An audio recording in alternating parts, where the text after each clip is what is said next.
Баршаңызға сәлем, сіздермен Айсұлу, менің арнама қош келдіңіздер. Бүгін еттің қамырының иленуін және жайылу жолын әдісімен бөлісетін боламын. Бұл қамыр езіліп кетпейді.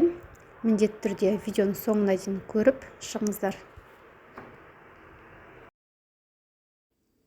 Ең алдымен еттің осы сорпасын алып, жылы күйінде ыдысымызға салып, үстіне жарты шай қасықтай тұз қосамыз және бір жұмыртқаны қосып, ұнымызды салып, қаттылау етіп қамыр илейміз.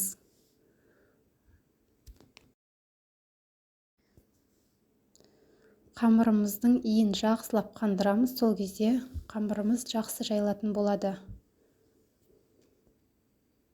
Осылай қайта-қайта басып, иін жақсылап тұрып қандырып аламыз.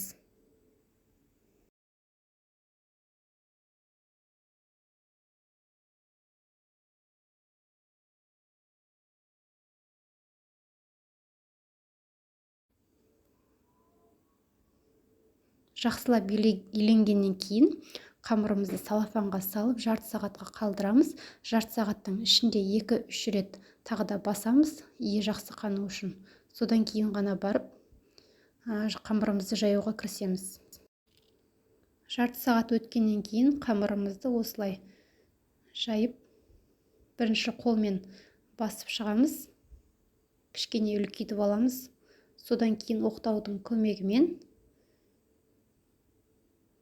жайып аламыз. Қатты күш салмай, тек екі шетін баса отырып қана жайып аламыз.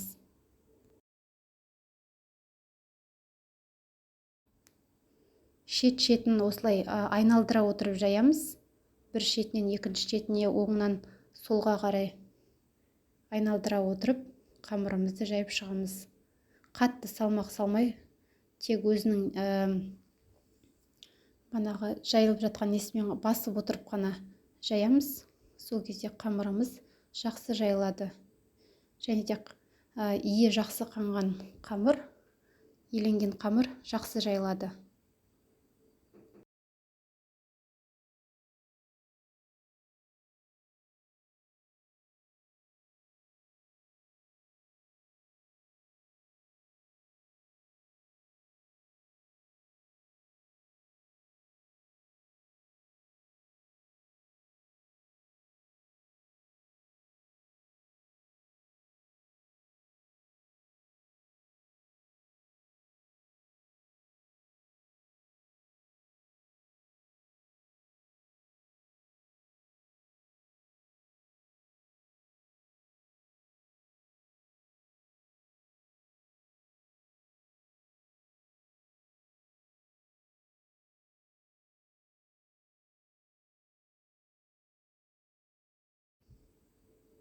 Қамырымыз осындай үлкен болып жайылғаннан кейін, жұқарғаннан кейін ұнды аз қосамыз. Кейбір жерлеріне ғана қосып жайып аламыз.